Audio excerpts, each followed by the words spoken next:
This is episode number 332 of the Homeowner Show. Well, whether you're DIY or looking to hire, we're here to help you find the best information and options for you and your home. My name is Kevin Hackett, and here with me is Craig Williams. Hello, and welcome to the Homeowner Show. We're so glad that you could join us for another live episode here in the studio. How you doing, Kev?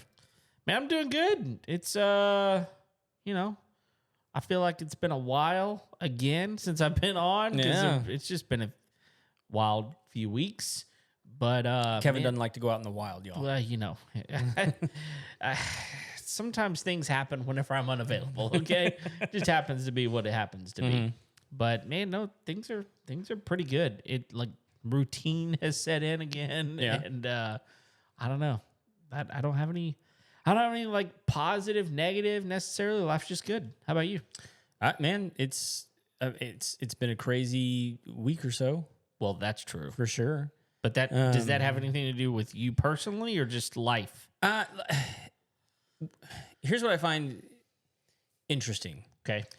Is if you say nothing, how many people want to know your opinion?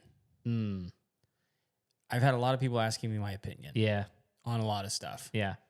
Here lately. And I have been hesitant to give it. Sure. Not because I don't have one. You always have an opinion. I always have an opinion. I do too. But man, I mean, like we're gonna get into some of the Charlie Kirk stuff tonight. Yeah. We're gonna talk about it, and some of the other stuff too, man. Like I want to talk about some of the late night TV stuff going on right now, because I think there's a lot of rigmarole and hullabaloo going on with that. That's just not founded in much of anything. Yeah. So we also want to talk about rate cuts. We had some rate cuts. Yes, we did. So here's a rare opportunity for you, Kev. Okay. We can talk a little sports. Oh, yeah. I like it. Yeah. I'm all in. So, I mean, you went to a game last night. Well, I went to a game 2 nights ago. 2 nights ago. It was actually 3 nights ago now. Yeah. But then I went to a game 2 nights before that as well that had some crazy stuff going on. Was that the Tech game? Yeah. Did they? Oh, they won that one. They did. Well, Okay. they were playing, Oregon State, who was, 0-2. The Beavers? Yes, they're the Beavers. And we got 7 plays in, including the opening kickoff, and there was a 2.5-hour weather delay. Oh, gosh. And one thing is that what happened with your flight? Well, see, I didn't fly because one of the crazy things that just Lubbock in general is, there's no flights after like 5 or 6. Right. And, we needed to get out either late that night or early the next morning. And the first flights were like 8 or something like that. So we couldn't get back to where we needed to be in time. So we drove. See, here's the thing. I don't mind driving. It's not a big deal. So, I do. Yeah, I don't want to. It's fine. I'll mind. Do it, but I don't want to. Yeah, well, I wanted to fly, but I just had no options. Well, the game started at 2:30. Well, even a long NCAA football game, which lasts longer than it should. Okay, we're done by what? 6? Should be 6-ish. Yeah, they're typically about 4 hours long. Yeah, and so, we would have been home probably by 2:00 in the morning, and I was kind of okay with that. The game didn't start till 5:15 after the weather delay. So was there lightning? Is that what was going on? Yeah, it was lightning. Okay. Yeah. And dude, I think it rained more in Lubbock that day than it's rained in the last 3 years. It just doesn't rain in West Texas, but they've had a lot of rain this year. But man, we just went to my parents' house. Did you really? They live like 50 minutes away, and so yeah, we I'm sure they were happy with that. Well, sure, they stayed with them on the way in. But my dad wasn't there. He was coming in from overseas. He had a mission trip he was on. So he was doing like a preaching school or something like that. He was in Trinidad. So he was coming in on Saturday.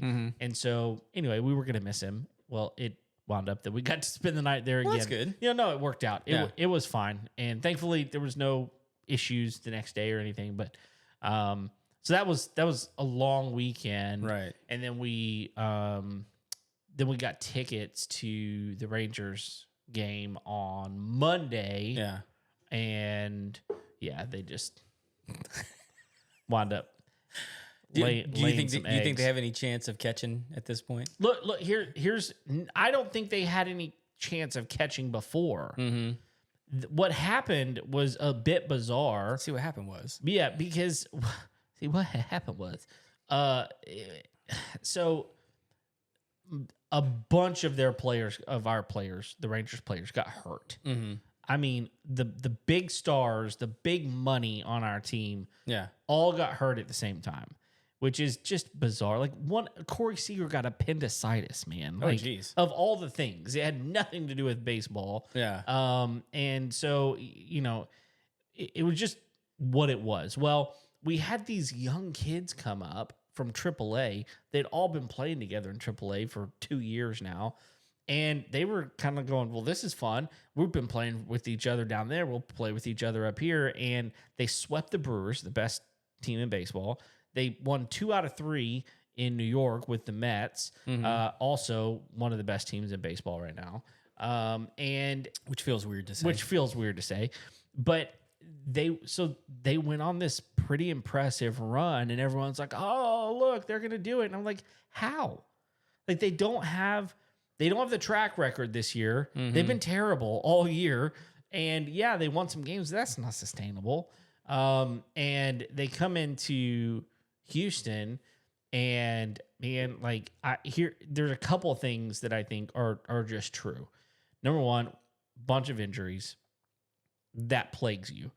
Next, you come into a pretty big rivalry, and you got people booing you, and you got like this big stage, and like this, there's all this emotion that's happening beyond baseball itself, and like trying to, like, all the pressure that baseball brings in and of itself. And I just don't think they had it in them.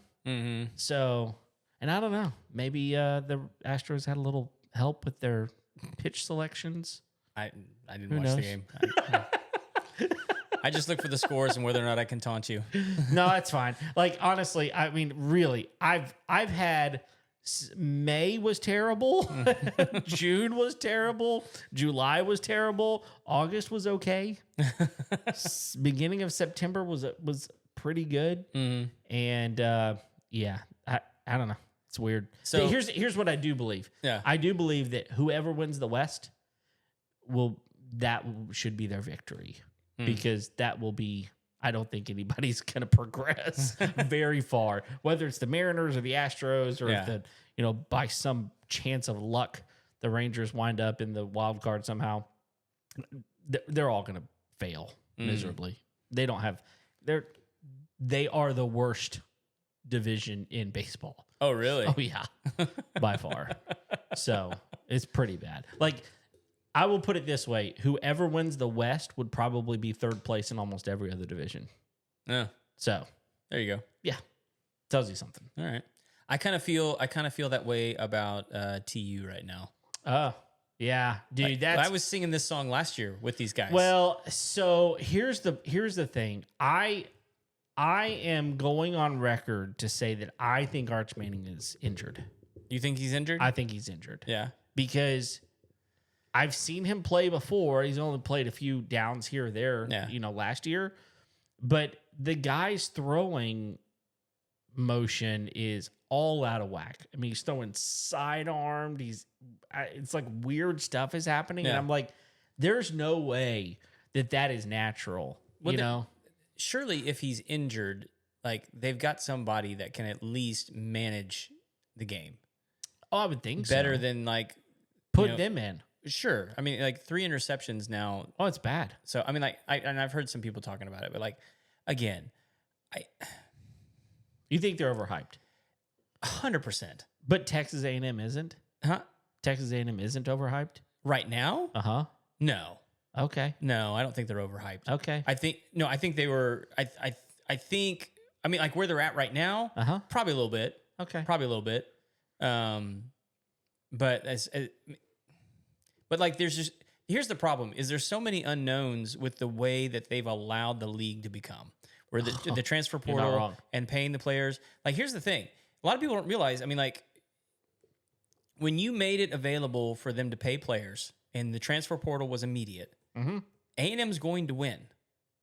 They've got more money than just about anybody. Well, that's true, but they didn't win this year. What do you mean? Texas Tech was by far the highest portal spending team. Maybe.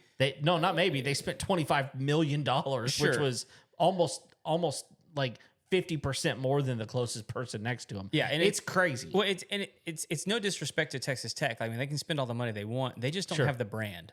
No, they definitely don't have the brand. Except it will be interesting because if they win, if they win the 12, the number of 5-star recruits they've been getting over the last few months because of all this portal stuff that's happened. It is interesting, and it's all because of Cody Campbell. And most people don't have a clue who Cody Campbell is. Well, let me tell you real quick. Cody Campbell graduated from Texas Tech. He played football at Texas Tech. He just sold I think it was either the beginning of this year or the end of last year. He just sold a business for $4 billion. And he is single-handedly funding all of this. Oh, really? Yes. Oh, he's funding Texas Tech? Oh, yeah. Okay. His name's on the football field. Sure. Like the guy, I mean, he's just...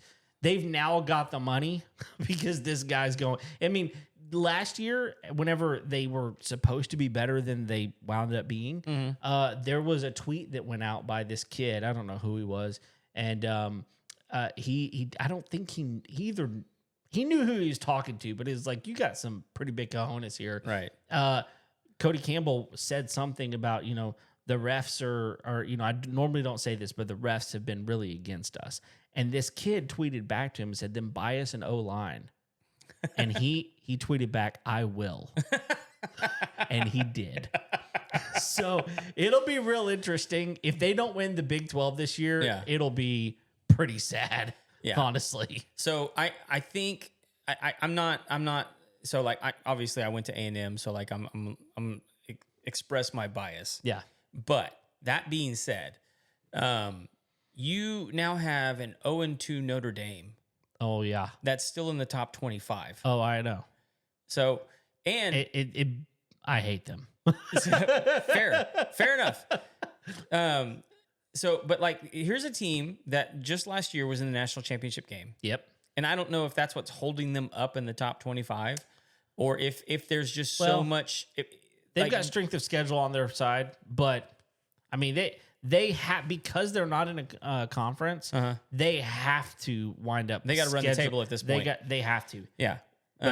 It's where they're at. But like this comes back around to my problem with Texas is like they have a chump schedule again. Mm-hmm. Like, and I'm not like full blown conspiracy theorist, but like I fully believe like the SEC like gave them just like a golden ticket to come into the SEC. Well, they did. And like, look, we're going to give you 2 to 4 years of like just easy schedule. Like it won't even be that hard. By the way, Nick Saban's stepping down, so you're not even gonna have to worry about that anymore. Right. I mean, it's like all this stuff that just lines up for them. Not only that, and like preseason number 1, why I don't know, other than just like the hype around Arch Manning, who just turned out to be a dud. So far. I saw. By the way, I saw this really. You know how Peyton and Eli do like their side by side stuff. Yeah. And I guarantee this was AI generated, but they showed a clip of Arch just absolutely sucking, and Eli's going, see what he did there is he did this, and Peyton goes, that guy's not my nephew. I guarantee it was AI, but it's like, he's not my nephew. That's not my nephew. Yeah, so funny, dude. It was like so like this last game where they're playing, who are they? UTSA? Was that who they were playing? No, they were playing UTEP. UTEP. Yeah. That's what it was. They're playing UTEP, and he has 10 incompletions in a row. I know. One of which was an interception. Yeah. It's like, yeah. Like, can we just pump the brakes on like whether, I know. like it's. I know. And I look, he seems like a nice kid. No, yeah. Like I don't have like, but my beef is just with this ridiculous Texas hype. Well, he's a Manning. I mean, look, like I get it. Like all of the pieces are on the board. Yeah, but like you still can't like deliver. No, I that's why I think honestly, I've seen him throw the ball. I know you think he's hurt, but what if he's not? Well, then he's just because it's a strong possibility he's not. Then he's got really bad coaches. Well, he's got really bad coaches if he is hurt. Sure. I don't disagree. Either with way, that. he's got bad coaches. I don't disagree with that. But what I am saying is that what I've seen from him in the past, even when he was in high school, he didn't throw the ball like this. Right. Like, I don't know. He's not Brett Favre. Well, I mean, but that's how Brett Favre threw the ball. I kind of wonder if it's like a psychological thing, because like he was only really brought in as like a running package quarterback last year. Yeah. And I'm wondering up until now. Well, yeah, and I'm wondering if he thought like, well, I really need to change some stuff in order. I don't know. Because that can mess with you. Sure. So, but I am curious as to whether or not Marcel Reed is the real deal. Yeah. I mean, he might be. He looks like it. He might be. Like his passing percentage right now is not great. Right. But when you look at the numbers that he's getting on his passes, sure, nuts. Yeah. I mean, it's crazy, man. It'll be interesting to see. I mean, honestly, I do think a lot of that has to do with these two receivers that they have. Yeah. I mean, having good receivers makes a huge difference, but you still have to be like, the NCAA has become the minor league football, like NFL football. Yeah. Because of all the portal stuff, which, by the way, have you seen the change? No. So they just, like last week, I think it was, they just changed the ruling on when you can enter the transfer portal. There's now only one time when you can, like one small window when you can enter the portal. And so basically there is no spring transfer portal window for the NCAA anymore, not for football. So now players have one single opportunity to enter the transfer portal, and it's in January.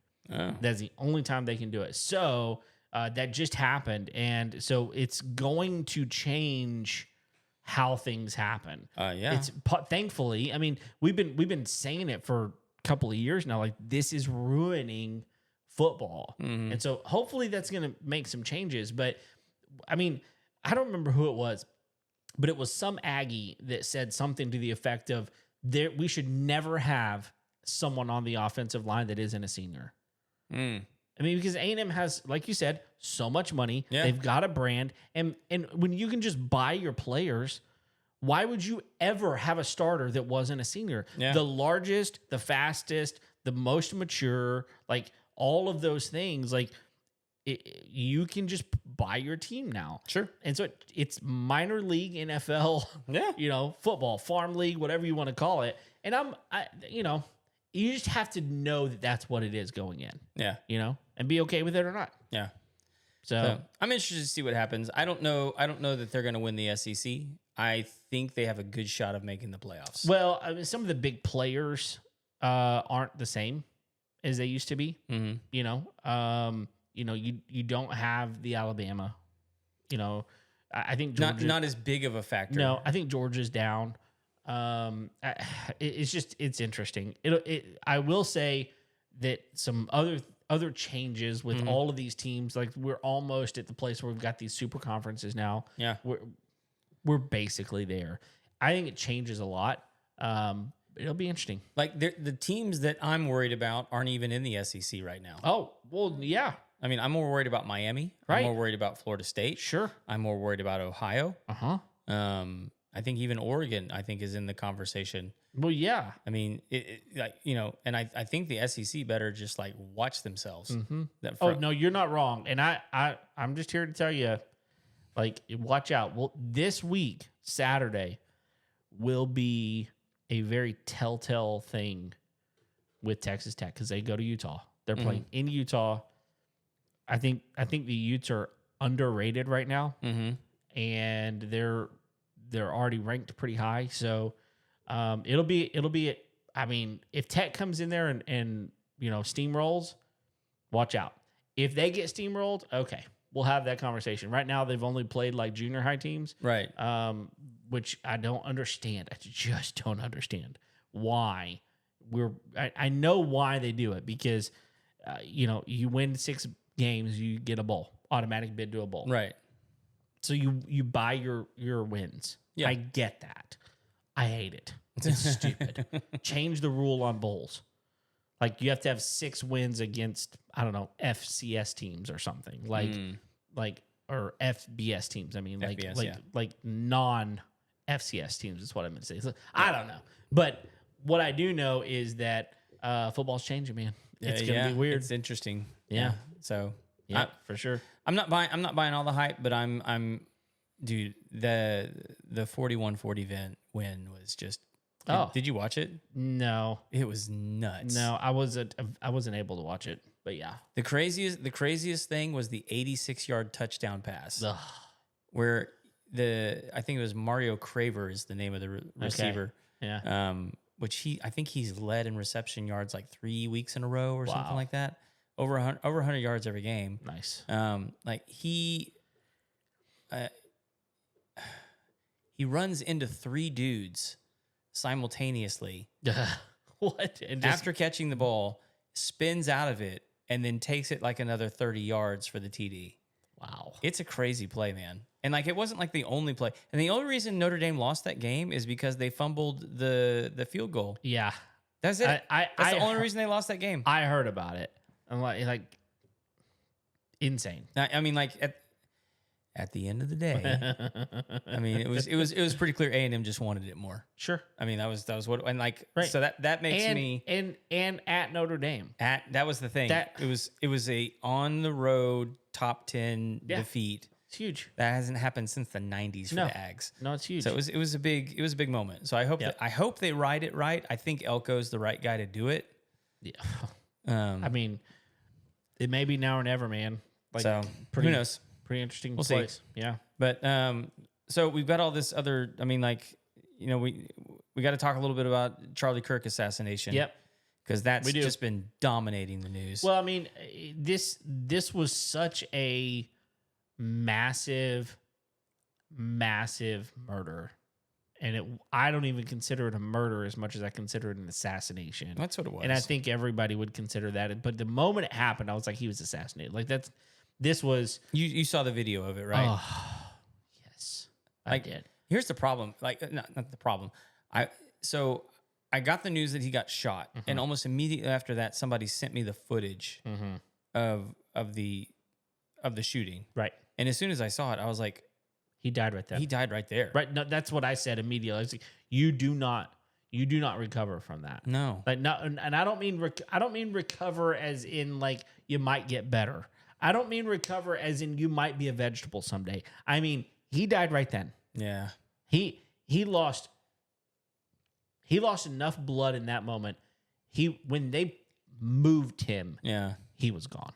I mean, I agree with you. I heard some guys that were close to him in his organization that were getting updates as it was going down, and they were saying they still had a pulse as they got to the hospital. I don't know how. I don't know how. I don't either. So, but like, just the only appropriate response to this is tragic and sad. Mm-hmm. Unfortunately, that was not the response of a lot of people. And I mean, like, I genuinely don't care what your thoughts are on his politics or his philosophy or anything. The only response is tragic and sad. Yeah. No, but like so many people felt the need to add qualifiers. And, look, plenty of people felt no need. Oh yeah.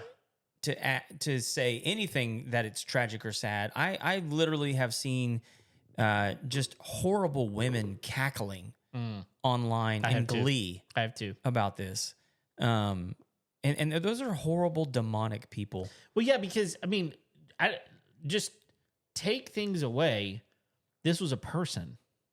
Yeah, he was a person, and I don't care who you are. No person deserves to be just shot like that. No, I mean the guy's just out there doing what everybody expected him to do that day, including his wife and his kids. That it happened in front of. Who were right there. Yeah. This was senseless and ridiculous, uncalled for. There's no word that you can put out on it other than tragic and sad, because you cannot look at this in any way and go, this was anything other than that. And people are calling it a victory. Yeah. I mean, not only that, man. Like we now know that there are soft hit lists that are being produced, as well as soft threats made against individuals who aligned themselves with people like Charlie Kirk. Which I do hope that like the FBI is paying attention to these things, but like it's almost impossible to see everything that happens out there on every Discord server and Reddit, text message. It's just like you can't. No. But there's a lot of weirdness around this. There's a lot of people that think, because they have the suspect in custody that they believe did this. Yes. I'm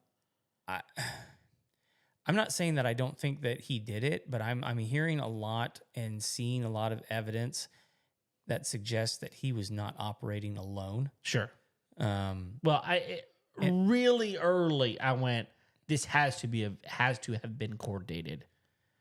And I don't know what that means, because who knows? It could run way deeper than you and I think, but it really feels like he was, whether it was coerced or whether it was paid or whether it was whatever. Right. He didn't on his own accord choose to wake up that morning and do something that he wasn't going to tell anybody about. It's what it feels like. So here's a couple of things that I've heard about this that just raise my suspicious eyebrow. One. Which one is that, by the way? The suspicious eyebrow? It's really both of them. Okay. I always operate in suspicion. One, the gun was wrapped in a towel. Right. Have you heard about this? I have. Okay. But go ahead. I mean, the reason that you do that's not like a rookie move. That's somebody that's been trained as to how to keep their gun in sight. Yep. Because you keep a towel around the gun that has a scope on it so that it doesn't come out of zero. Right. That's not just something that you figure out. Right. Two, they released the text message conversation between the young man and his, I guess it's his boyfriend. Yeah. That he was living with. Trans boyfriend. Furry person. But like, anyway, that has, I mean, honestly, that has nothing to do with it. Nope. They released the text message conversation and how they got that, who knows? Well, the boyfriend gave it to them. Well, that's what we're being told. That's what we're being told. So on the Patrick Bet David podcast, they took that transcript and they fed it through AI. And AI came back and said, this doesn't seem like a real text message conversation. This seems like a script. Interesting. And in that script was one of the questions that the boyfriend / roommate asks him just randomly out of the blue. How long have you been planning this? Yeah. And he said... And he answers the question. Yeah, he does about a week. Yeah, a couple of weeks. About a week and a half, something like that. And what somebody I was listening to pointed out was like, that's because whoever wrote the script wanted them to express their intent.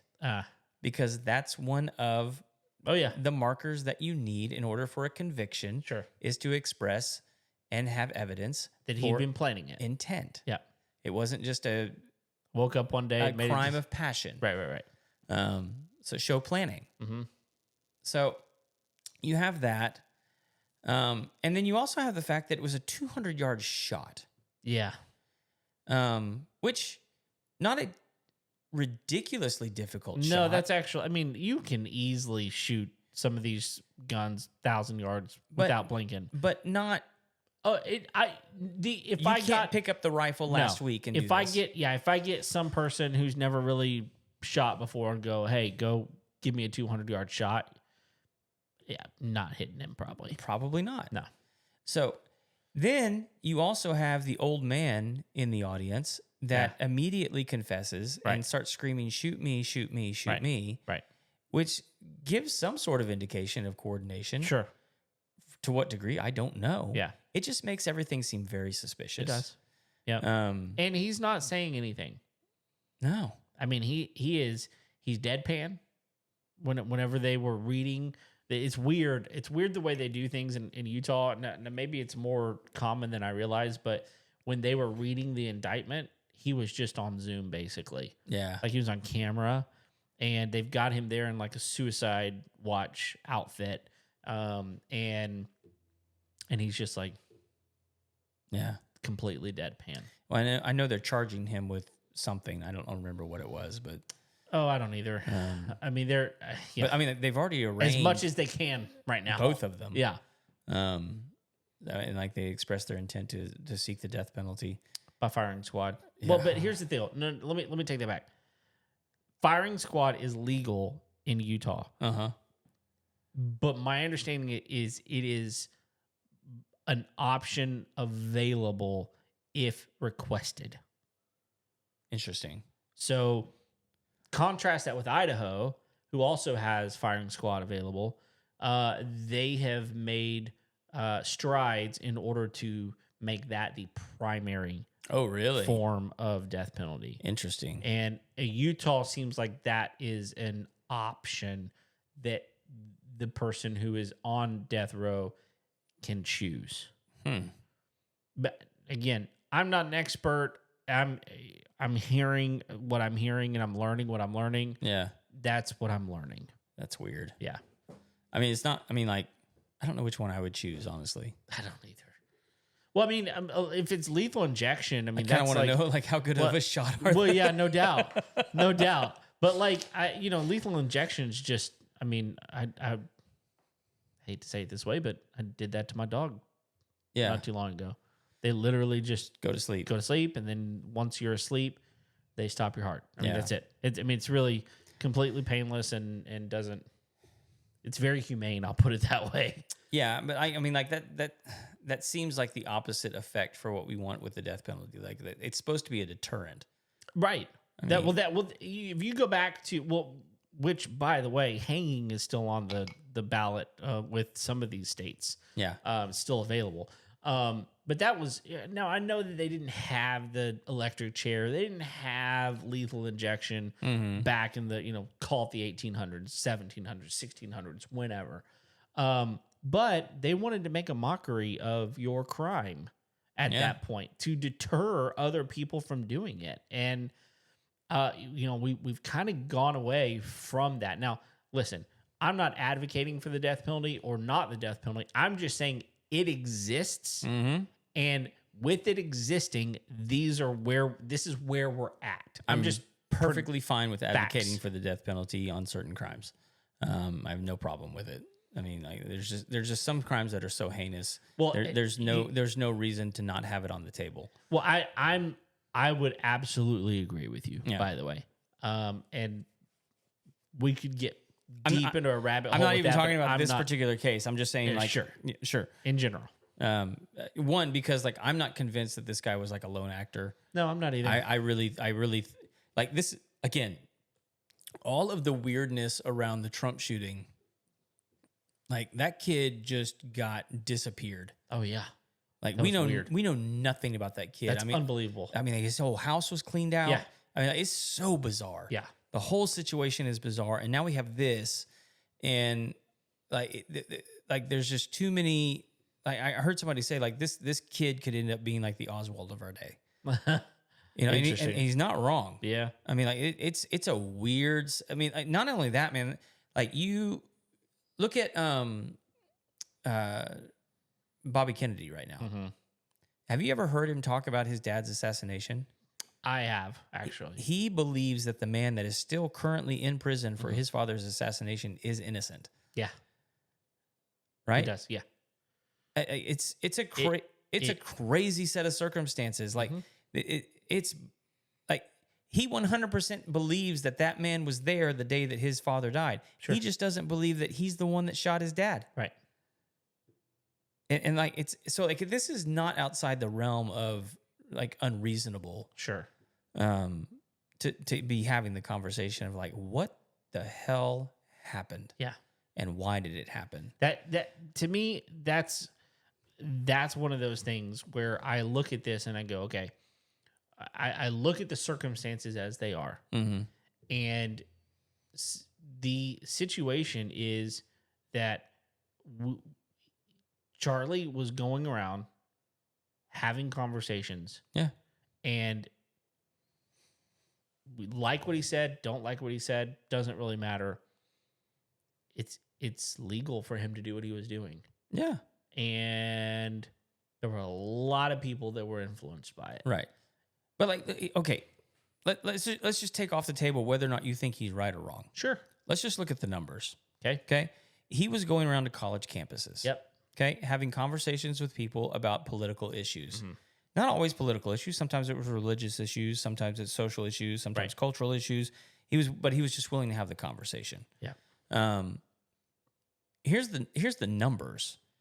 Best case scenario on a college campus, professors and a university. What do you think the ratio is on political affiliation? It is super high Democrat. Right. Or liberal, however you want to look at it. Left leaning. Left leaning. Yeah. And best case scenario, it's 8 liberal professors to every 1 conservative professors. Yeah. Normal is 15 to 1. Okay. So he's coming into a campus and offering a different perspective. The whole point of a liberal education, which is what most universities and colleges are supposed to be offering, is a balanced perspective. Right. That you have a place where you can come and have discourse and dialogue and actually debate and learn about the issues. Right. How are you going to learn anything when you don't have anybody, statistically speaking, that represents the other perspective? Right. In fact, so much so that a lot of these people have said, I can't state my beliefs because of fear of failing my class. Yep. And if that's true, it's obviously true because they feel that way. Sure. Perspective is reality. It doesn't make, perspective is reality on this. Yeah. And so if saying that's true means that something isn't what it is originally, the original purpose was supposed to be. So Charlie has come in at this point and said, I'm going to have these conversations, give these kids a voice, help them see that they're not alone in their thinking. And what's so interesting about, I don't know how much of his stuff that you've watched or some of the other guys that come into college quite campus. A bit. Like, you rarely see the professors actually come out and engage them. It does happen occasionally. It's primarily students. But like, how many? It's always interesting. Some of them are always like looking at their phone, reading from their phone. Oh yeah. And I'm always wondering, like, how many of them are like minions that have been sent by their professor with these, you know what I mean? Like, I do. I don't want to go fight him myself. I'll send you, and here's what you need to say to him. And when it doesn't work, I'll come back to me and I'll tell you why you did it wrong. Right. And it's like that's just so bugs me so much. Yeah. But that becomes less than debate. Yes, is what that is. Yeah. Which is what Charlie did so well. One of the things that is one of the things that I appreciated about him as a person was his ability to retain information, dude, and recall it in a way that he could then articulate it to the people he was talking to. That's the crazy part, man. There's lots of people that can recall information, but whether or not they can communicate it clearly, that is to me. Yes, if you can store a lot of information in your, Rolodex in your brain, awesome. Great. Most of those people can't walk into a restaurant and order a meal. Oh, do. You know what I mean? Like they're socially questionable. Sure. Now, I'm overstating, I realize, but his ability to be able to call that information, right, and then say what he's trying to say in a way that is making sense to people, it's unprecedented, his ability to do that. Yeah. And so what I am sad about, as much as everything else, I'm sad that we lost a genius. He really was, man. Yeah. I mean, like, look, again, whether or not you agreed with his positions or not, that doesn't make a difference. Dude was a communicative genius. Yeah, he was. And just like, yeah, you're absolutely right. I mean, his ability to recall information and study the issues and then give them back to you in a way that was palatable and understandable. And not only that, just respectful. Well, I think so. I will say this, and I don't know. I mean, you may have some other things you want to say about it, but one of the things that I just find so bizarre about what has happened, and this is not the first time that someone's been assassinated or killed, where the thing that they were trying to do, which was shut up the person, did the exact opposite. Yeah.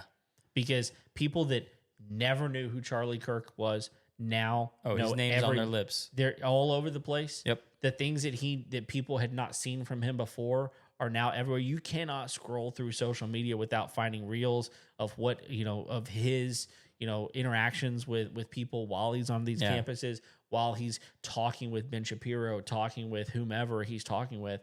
And it did the very opposite. Yeah. It made him louder. And it's weird to say that, but I think that it's the Obi-Wan Kenobi effect, man. It's just strike me down and you'll make me more powerful than I ever was before. And I don't mean that as like a joke. I mean, I think that's a trope in the story that George Lucas was trying to access, is that people that you try and kill actually become more powerful because when they actually stood for something. People were that makes them more memorable. That makes them more powerful. It makes them have more credence to their message. Yeah.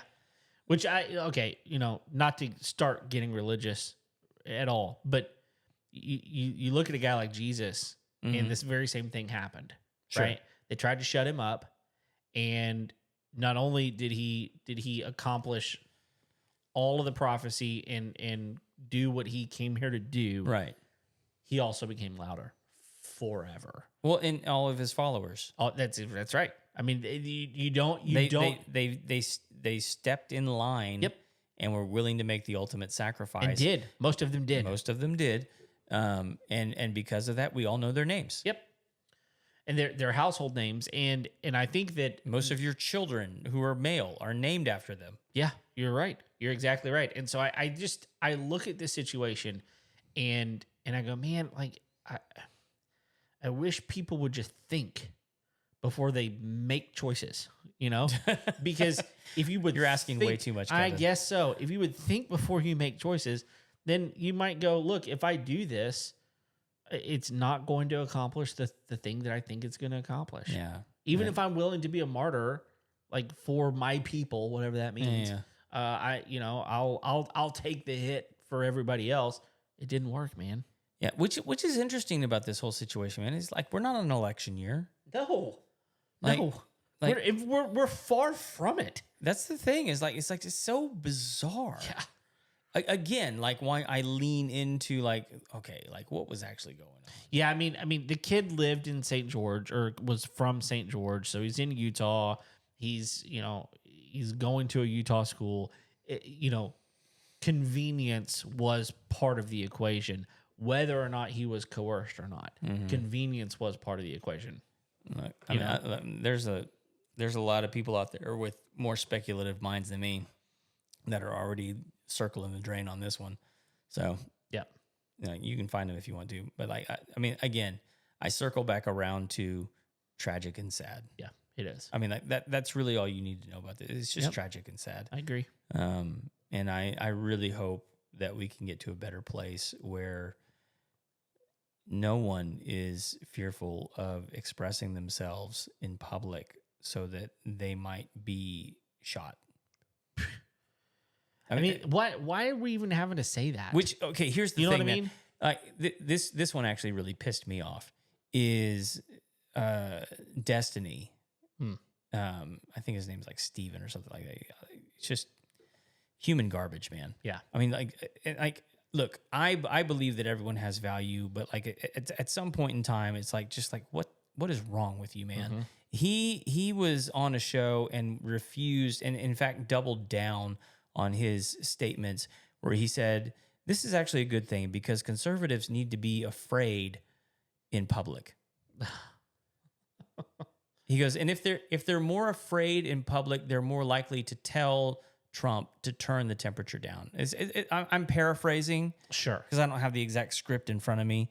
But he was essentially saying conservatives in public need to be afraid because they elected the wrong dude, and if they hadn't elected this guy, Charlie would have never died.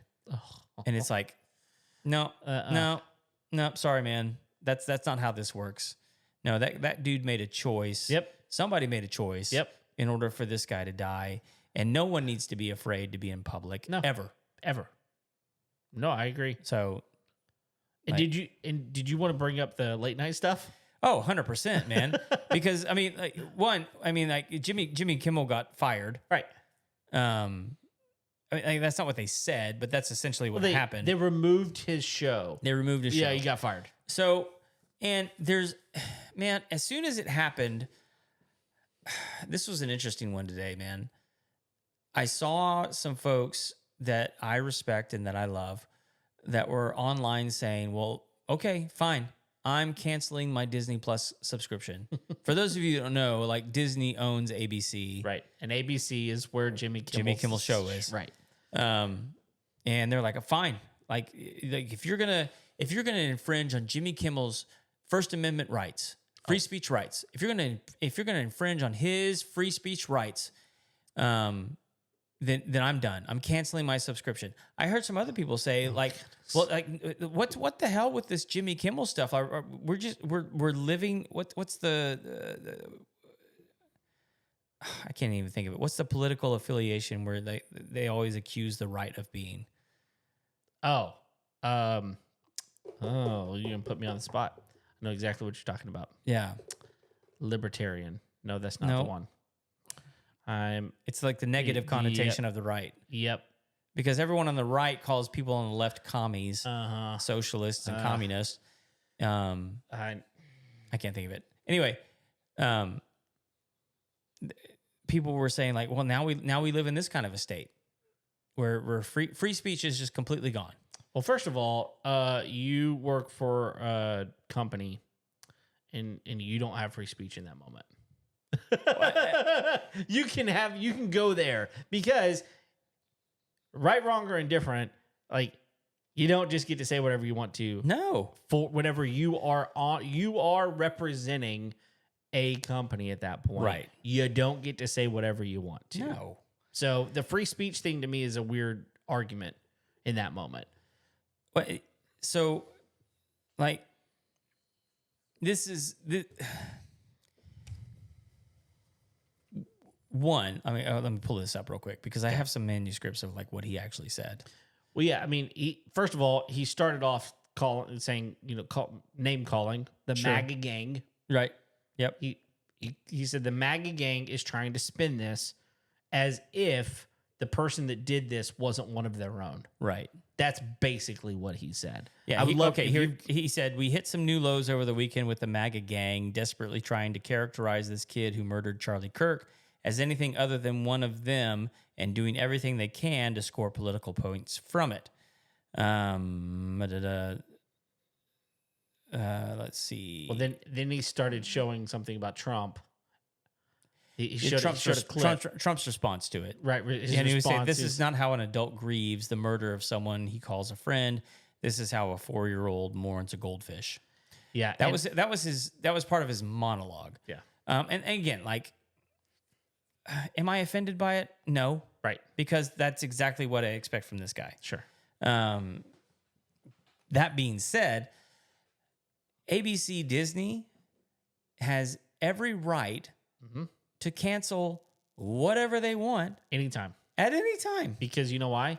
They own a company. Yeah. And they can do with it what they want. And here's my example to folks is it, like, I'm not saying that Kimmel's statements were as egregious. I'm going to the extreme in order to make the example. Okay. But if you had an employee who was out taking care of customers in the field and was heard making and stating racial slurs about people that were not of his race, Sure. you would probably fire that individual on the spot. I would think because so. you do not want your company being represented by such an individual. It's a reflection. Are you squelching or squashing their First Amendment rights? No. They have the right to say those things without going to jail. Sure. They can say those things without going to jail. Mm-hmm. That doesn't mean that they have the right to represent you in the public. Right.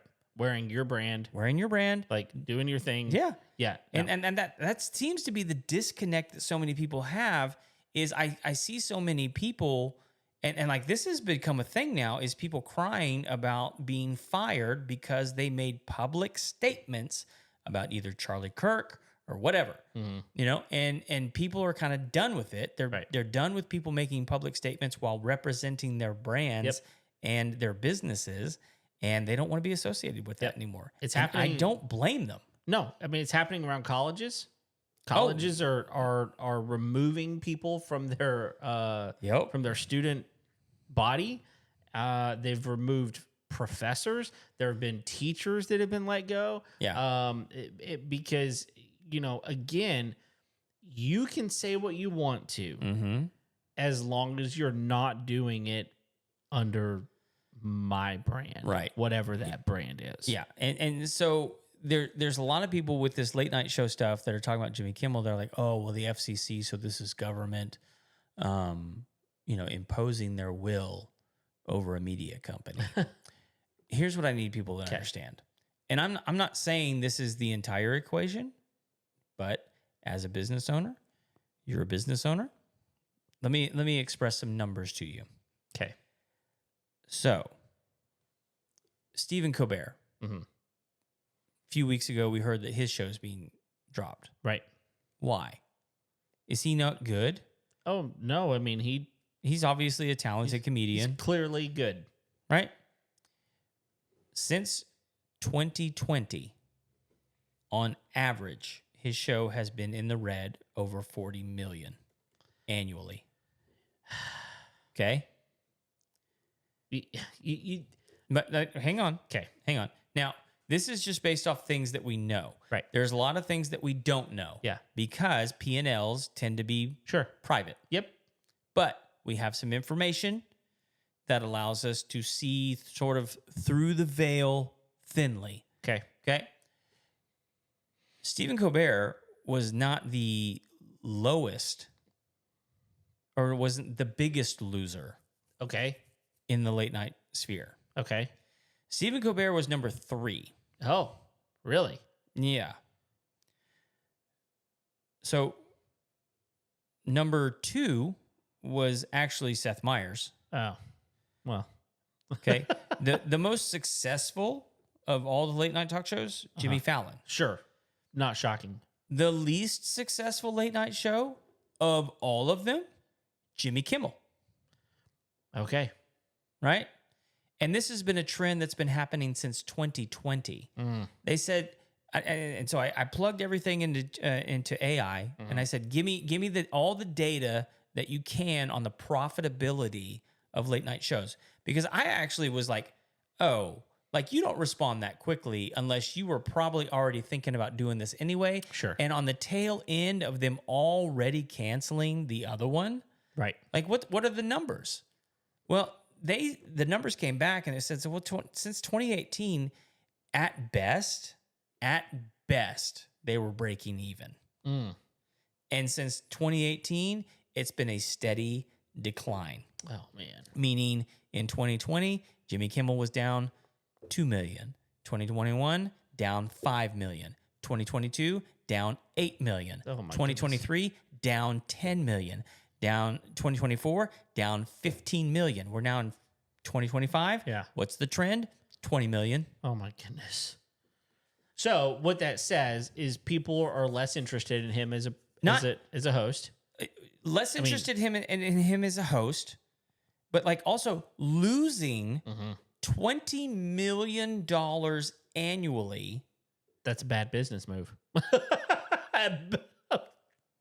Right?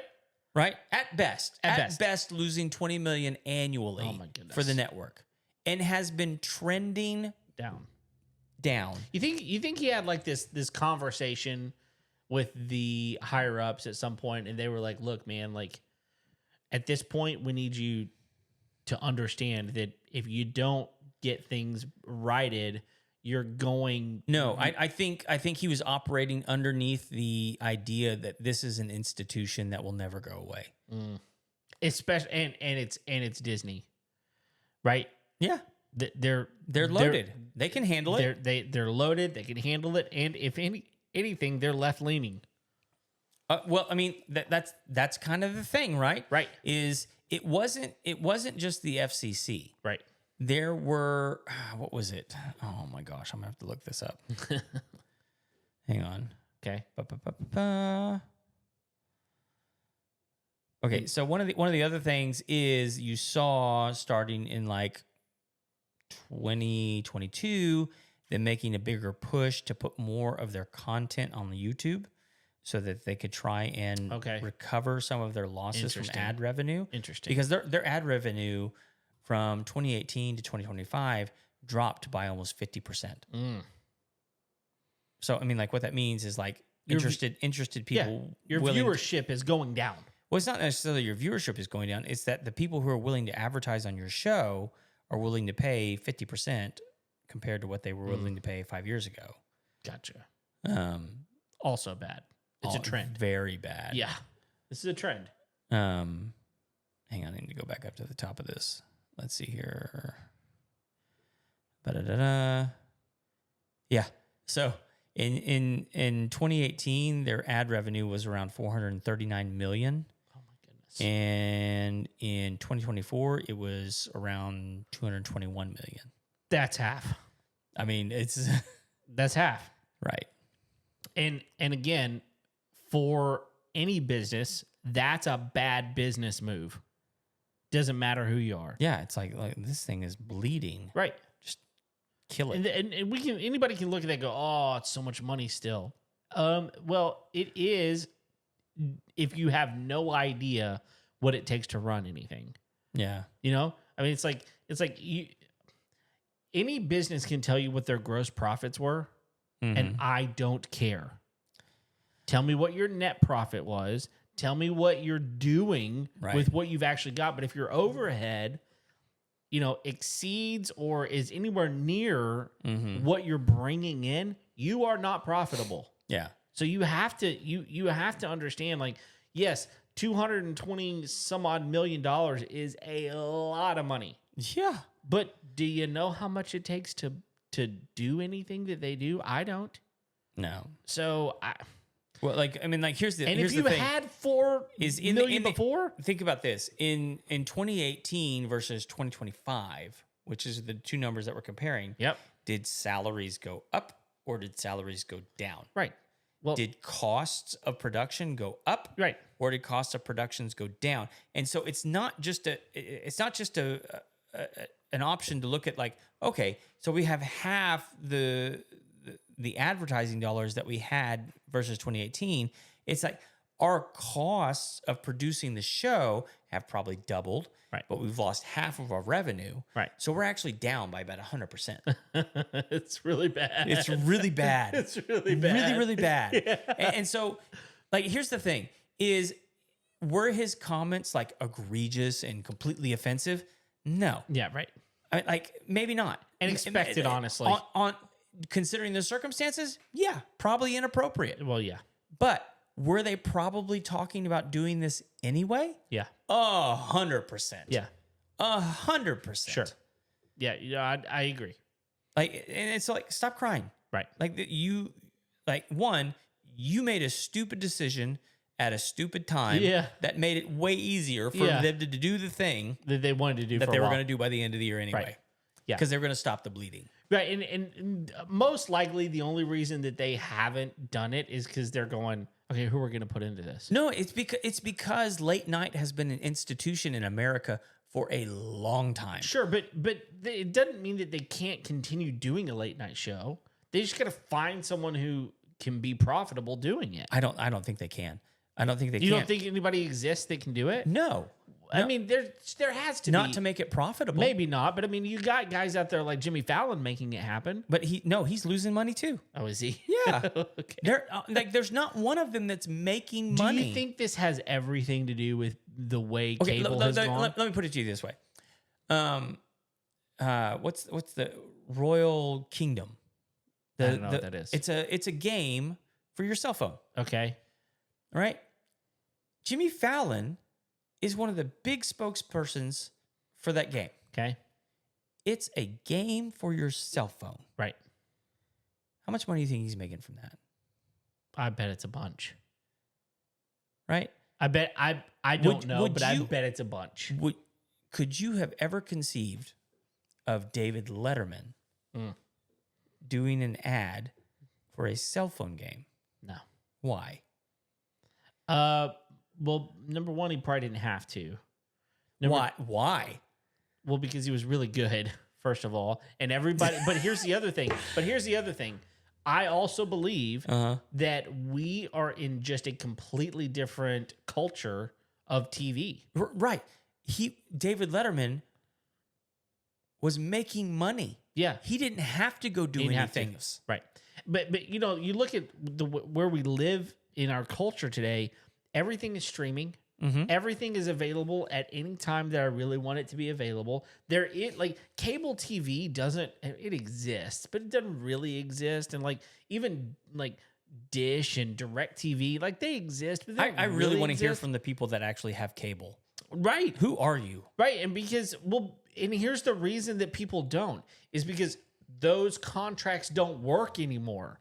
I mean, whenever you have cable and you no longer have NBC, because NBC won't do the contract that you want them to do. So now your cable company just doesn't have NBC. Right. Or they don't have ABC, or they don't have Fox, or whatever. And it's like, look, I want to watch football. I don't even care about all this other, whatever. I just want to watch football. I can't watch football. So what am I going to do? I'm going to go buy like YouTube TV. Right. Or Fubo, or whatever it is. Fubo? Is that right? That's a thing. Okay. Yeah. Okay. All of a sudden, I got the old school brand in my brain. Yeah, what I'm talking about? I know what you're talking about. Okay. Anyway, so like you wind up cutting the cord and doing these streaming services, and I think that late night goes away because you know what people are doing late night? They're scrolling on their phone. They're playing this Royal Kingdom. They're watching something on Netflix. They are doing completely different things than 10 and 11 o'clock. 12 o'clock, late night shows. Late night TV late night television talk shows are just irrelevant. They are. Well, and the same way that news, like CNN, MSNBC, Fox News, they're going to be irrelevant. Yeah. Look, we've been talking about it for years. It's like, oh, you guys don't see it coming? You really don't see it coming? You don't see it coming. Like, you're going to be irrelevant. Like, you're going out of business. Yeah. Unless you change. They won't change. Well, I mean, you even see like the NFL playing on Apple TV. Mm-hmm. You see, these things that are staples are finding alternatives. Yeah, the only thing keeping people in cable right now is if they're sports fanatics. Oh, absolutely. Which I have my own opinions about that, but but you're not wrong. I mean, it's just we live in a different culture where the institution of late night talk show is like, honestly, I wonder how many people actually heard him say that live. That would be an interesting question, because most people heard it after the fact. Yeah. In a news something that they got from somewhere else, and from Facebook or from Instagram or wherever. Not because they heard it and were incredulous and woke up the next morning and went, oh, look, the thing that I was incredulous about, they did something about. You know what I mean? Yeah. So, anyway, but this also goes back to something that I think is a fundamental truth that you and I hold, which is you should do good things for the right reasons. Yeah. Be a good person because you should be a good person. And I'll tell you right now, good people don't say horrible things about other people. So stop saying trash about other people. And could we please just act like humans and adults and like be kind to one another? Right. I don't know why this is such a difficult social construct to figure out. Right. Like, and if you can't be kind to someone, I mean, there was an old adage, right? Can't say something nice, don't say anything at all, right? Like, where did that come from? What came from somewhere that's really good, and we've gotten away from it. And social media has perpetuated this problem that I can say whatever I want to without any recourse. Right. I can do whatever I want to because I can, put it out there. And what are they going to do? Like digitally punch me in the face? Oh, thanks. Yeah. Real quick, I wanted to circle back around. I did look it up. So a lot of people were complaining that it was government overreach from the FCC tightening the screws on ABC. Okay. About getting rid of Jimmy Kimmel. In context, here's the other thing you need to understand: is you had two other major players acting in this. One of them is Nexstar Media Group. Okay. And the other one is Sinclair Broadcast Group. Okay. So for context, here's their statement. Nexstar Media Group, as an owner of many ABC affiliates, objected to the comments as offensive and insensitive at a critical time in our national political discourse. It announced it would pull Jimmy Kimmel Live on its ABC stations for the foreseeable future. So that was just them across the board. So they're going, look, we have affiliates. You won't any longer be affiliated. Yeah, we're like you can play everything else, but not that. But we're pulling Jimmy Kimmel. Yeah. Sinclair Broadcast Group also owns many ABC affiliates. Okay. Demanded that Kimmel apologize to Charlie Kirk's family and make a personal donation to Turning Point USA. Oh my! And said that his comments were inappropriate and deeply insensitive, and stated they would not allow the show to return to their stations unless and until that occurred. So they demanded an apology and a donation. And said, until those things occur, this show is no longer broadcasting on any of our groups as well. So it wasn't just the FCC. No. It was actually these private organizations that actually own the ABC affiliates in these markets, which I actually used to work for CBS back in the day. Okay. And I understand how some of this works. I was actually the guy that would put the tape in the machine that actually decided what were the ads went on and what the show that was being shown. Okay. It is easily controllable as to what you show and what you don't show in those local markets. Sure. And all it takes is one phone call from the guys at the top. Don't show that, show this. And it's done. And that's it. And then Seinfeld's canceled. Yeah. Look, I was running 2 a.m. reruns of Seinfeld. Yep. That was like one of my big jobs, was making sure that Seinfeld came on at 2 a.m. Wow. And so this is not difficult stuff. Sure. And so it's not just the FCC. Now, the FCC, they came out and they said some stuff. Sure. But that really doesn't have as much weight as the customer boots on the ground to ABC who's saying their affiliates who actually own these distribution points for all of their content is saying, nah, we ain't showing it. Right. Yeah. And so ABC really has no option other than to kowtow to their affiliates, which is their distribution points. Right. For their content, right, and be like, oh, okay, nobody wants to show this, and by the way, it's been losing millions and millions of dollars year after year. Yep. So easy solution, cancel. Right. So and we saw we're not going to get into this. Okay, we're not going to get into this, but we know of an individual who said something on social media, and he owns a business. And while he got thrashed by an unbelievable number of people, probably the thing that I looked at and went, oh, that's bad, is when his supplier said, we're cutting you off. Yep. When your supplier cuts you off and says, we don't want anybody that uses our products to be affiliated in any way with the type of thing that this person said. The person then goes, what am I going to do? Yeah. I have no other option. I'm probably going to have to shut my business down. Yep. Because who's going to supply me? Right? I almost feel like the same thing happened here with ABC, where they're going, look, our supply chain just got shut down. Yep. So what are we supposed to do? are we just going to take ABC off the air? No. We'll just take him off the air. Just take him off the air. And by the way, we probably kind of wanted to do this anyway. That would look. It was coming. It was coming. It was coming. Yeah, the writing was on the wall, right? Look, you don't have to be a genius to look at those numbers and like, No. well, we lost twice as much millions this year as we lost last year. Right. Let's just keep going. Yeah. Just kick that can down the road. Right. Not going to work. So, and speaking of kicking the can down the road, we did have a big rate cut. This It was a very big announcement. interesting. Yeah, so we got a quarter of a point cut. That's a lot. It's a lot.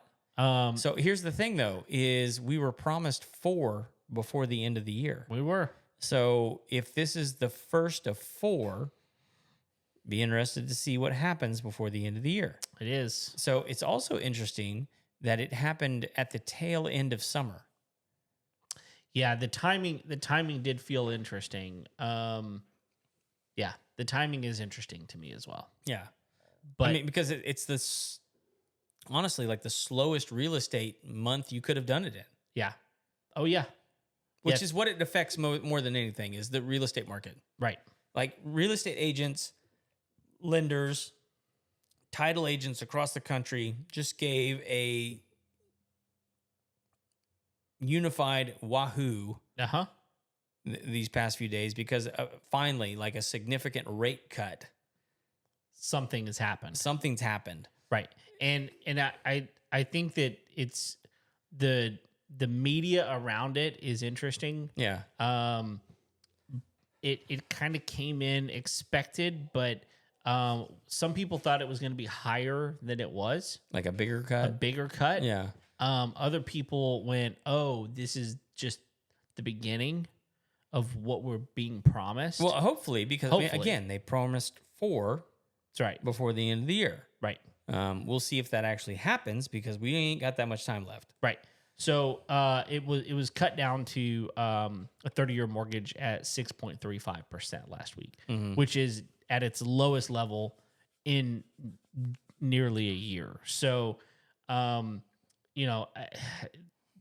if there's going to be more cuts than that, and you get more quarter points here, quarter points there, we're going to be under 6 before long, and getting down to possibly 5, maybe even under 5. They're projecting. I saw something projected saying it would not be abnormal for this type of cut to see something get down in the like 4.5 to 4%. Yeah. Which, you can go back and listen to previous episodes if you really want to hear, this be true.